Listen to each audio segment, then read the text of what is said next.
আজ থেকে ৩৪ বছর আগে এরশাদের পতনের পর ১৯৯১ সালের ২৭ ফেব্রুয়ারি যে নির্বাচন হয়েছিল বাংলাদেশের ইতিহাসে, সেই নির্বাচনে আওয়ামী লীগ ধরে নিয়েছিল যে আওয়ামী লীগ ক্ষমতায় আসবে, তারা সংখ্যাগরিষ্ঠতা লাভ করবে এবং মোটামুটি ক্ষমতায় আসার আগেই আওয়ামী লীগের যে একটা হম্বদম্ব ছিল যে তারা এখনই ক্ষমতায় আসছেন এবং বিশেষ করে বিভিন্ন জায়গায় আপনার যেভাবে তারা বক্তৃতা দিত, কথাবার্তা বলতো, নির্বাচনী প্রচারণা চালাইতো, রাষ্ট্রীয় প্রোটোকল পাইতো, তো সেই জায়গা থেকে বাংলাদেশের যে প্রশাসন, যারা প্রশাসনিকভাবে চাকরি করে বিভিন্ন দপ্তরে, বিভিন্ন বিভাগে, তারাও ধরে নিয়েছিল যে সামনে আওয়ামী লীগ ক্ষমতায় আসতেছে, তারাও ওইভাবে আওয়ামী লীগকে সাপোর্ট করা শুরু করলো এবং অনেকে তো আপনার মন্ত্রিত্ব পদ নিয়ে কারাকারি শুরু হয়ে গেছে যে কে হবে মন্ত্রী, কে কোন মন্ত্রণালয় দখল করবে, কে কোন মন্ত্রণালয়ের দায়িত্ব নেবে। এমনকি টিভি টক শোতে তারা মুড়ি চানাচুর এবং মিষ্টি নিয়ে তারপর টিভি টক শোতে বসে গেছিল। তো সেই জায়গা থেকে এখন যেমন বিএনপি মনেই করতেছে যে ক্ষমতার কাছাকাছি চলে আসছে, ক্ষমতা এখনই বুঝি দখল করে নিতেছে, কে কোন জায়গার এমপি হবে, কে কোন জায়গার মন্ত্রী হবে, এভাবে তারা এখন আগায় যাইতেছে। ঠিক একই ঘটনা ওই সময়ে ঘটেছিল। ওই সময় ছিল আওয়ামী লীগ, এখন আসছে তারা বিএনপি। কিন্তু ওই সময় আপনার বেগম জিয়া যেভাবে নরম সুরে কথা বলতো, নরম সুরে বেগম জিয়া ধরেই নিয়েছিল যে আসলে তারা ক্ষমতায় আসতেছে না, তারা বিরোধী দলে থাকবে এবং তার তো কথাবার্তা এমনিতেই তিনি সবসময় কিন্তু নরম সুরে কথা বলেন, তিনি ওইভাবে উচ্চবাচ্য করেন না, কাউকে বিদ্রুপ ঠাট্টা করে কিন্তু কথা বলেন না। এখন বর্তমানে যেমন তারেক রহমান নরম সুরে কথা বলতেছেন, কাউকে সব প্রত্যেকটা রাজনৈতিক দলকে স্পেস দিয়ে কথা বলতেছেন, এমনকি তিনি নিজেই বলেছেন যে দেখেছেন যে আগামী নির্বাচন হবে সব থেকে কঠিন নির্বাচন, যেটা কিন্তু তিনি উপলব্ধি করতে পারছেন, কিন্তু বিএনপির নেতাকর্মীরা কিন্তু কোনোভাবেই উপলব্ধি করতে পারতেছে না।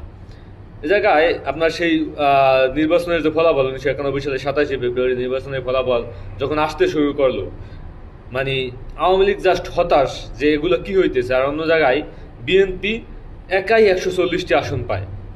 তো বিএনপি যখন একাই ১৪০টি আসন পায়, আপনার সংখ্যাগরিষ্ঠতা লাভ করতে তাদের বা সরকার গঠন করতে ৫১টি আসন লাগবে। তো সেই জায়গায় পরবর্তীতে তারা জামাত তাদের সঙ্গ দেয় এবং জামাতের সাথে মিলেমিশে তারপর তারা সরকার গঠন করে। তো জামাতের যে ১৮টি আসন ছিল, সেই ১৮টি আসন প্লাস তাদের ১৪০টি আসন, এগুলো মিলে তারপর সরকার গঠন করে। বিএনপি সরকারে যায়, আওয়ামী লীগ বিরোধী দলে থাকে। এখন এই যে ভবিষ্যতে যে নির্বাচন আসতেছে, সেই নির্বাচনের ফলাফল যারা আমরা বলে দিতেছি যে চোখ বুঝা যে এই যে বিএনপি ক্ষমতায় আসতেছে, ভাই এতটা সহজ হবে না বিএনপির ক্ষমতায় আসা।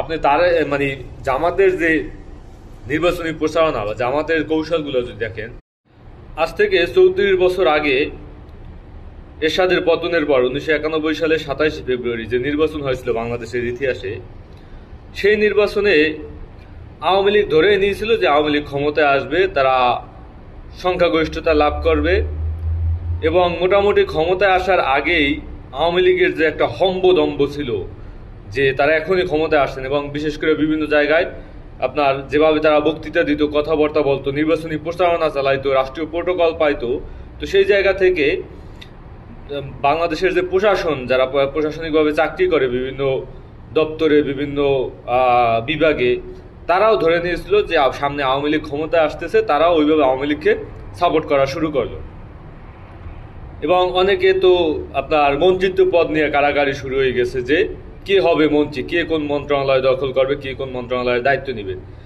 এমনকি টিভি টক শোতে তারা মুড়ি চানাচুর এবং মিষ্টি নিয়ে তারপর টিভি টক শোতে বসে গেছিল।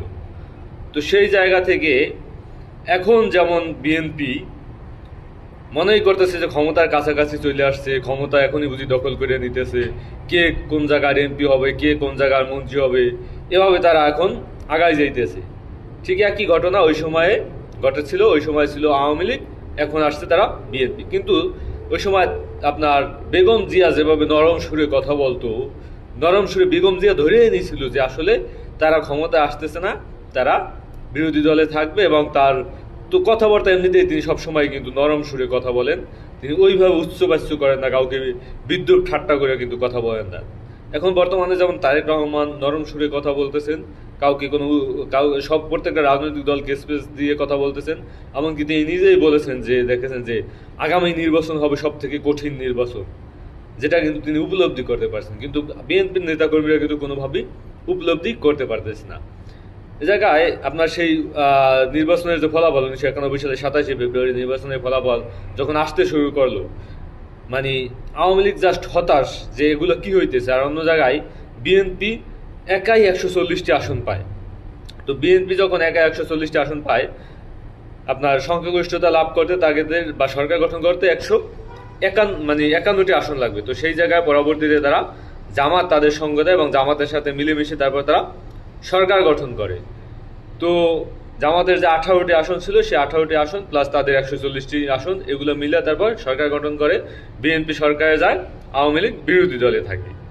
এখন এই যে ভবিষ্যতে যে নির্বাচন আসতেছে, সেই নির্বাচনের ফলাফল যারা আমরা বলে দিতেছি যে চোখ বুঝা যে এই যে বিএনপি ক্ষমতায় আসতেছে, ভাই এতটা সহজ হবে না বিএনপির ক্ষমতায় আসা। আপনি তার জামাতের যে নির্বাচনী প্রচারণা বা জামাতের কৌশলগুলো যদি দেখেন,